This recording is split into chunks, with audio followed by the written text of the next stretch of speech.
It took nearly 2 years and a call to Fox 45 News, but a student with disabilities in Baltimore City finally has a working wheelchair lift.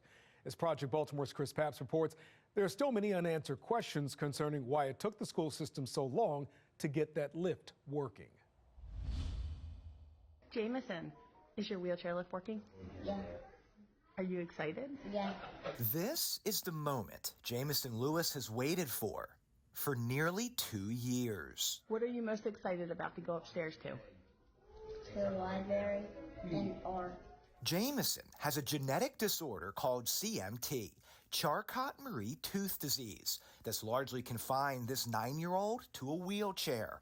And his school, Curtis Bay Elementary in South Baltimore, finally has a functioning wheelchair lift, making the building fully wheelchair accessible. When we picked him up from school, he said, guess what, I got to go upstairs to music class. And just the joy on his face was enough for me. He was super excited. This was a battle the family had been fighting with Baltimore City Public Schools since November of 2022, when an administrator at North Avenue emailed the Lewises saying the lift would cost $132,000 and funding was identified.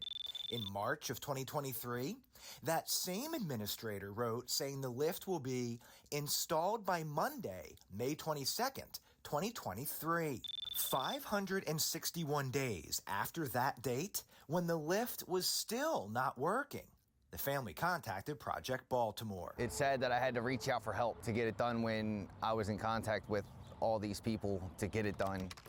On December 3rd, Project Baltimore got involved by emailing city schools asking why the lift was not functioning. 9 days later, on December 12th, the lift passed inspection and was operational. But while Jameson finally has his lift, there are still many unanswered questions. I'm glad it's done now, but it's unacceptable it took this long.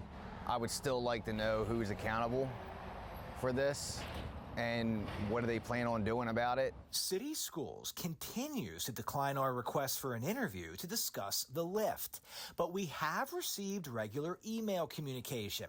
In this email, the district said, "We are sorry for the delays in the project. We wanted to do better, but the situation was particularly challenging." The statement explained City Schools experienced complications that required continual recertification visits by the state, and the matter was resolved as quickly as possible. I don't believe that. I don't believe it as quickly as possible. According to City Schools, the wheelchair lift was operational as quickly as possible, which apparently means nearly 2 years. Project Baltimore wanted to know more because the lift was paid for using taxpayer dollars. So we filed a public records request with the district, asking for expenses, emails, work orders, inspection reports, and other documents related to the wheelchair lift installation at Curtis Bay Elementary. I want to know all the details. I want to know why it took so long. But for now, as we wait for those answers, All right, buddy. Jameson's new lift is raising the spirits of his family. I am extremely happy. It feels like a weight has been lifted off our shoulders. What do you want to say? Say thank you to Project Baltimore. Thank you, Project Baltimore. Fox 45 News has not yet received the results of our public records request. When we do, we will share them with you. In the meantime, do you have a concern about your child's education? We want to hear from you. Call our hotline, send me an email, follow us on social media. Head to foxbaltimore.com to track our progress. I'm Chris Papps, and this is Project Baltimore. I'm Chris Papps. Thanks for watching. Here's another story to watch. Also, if you have a story idea, please send us a message.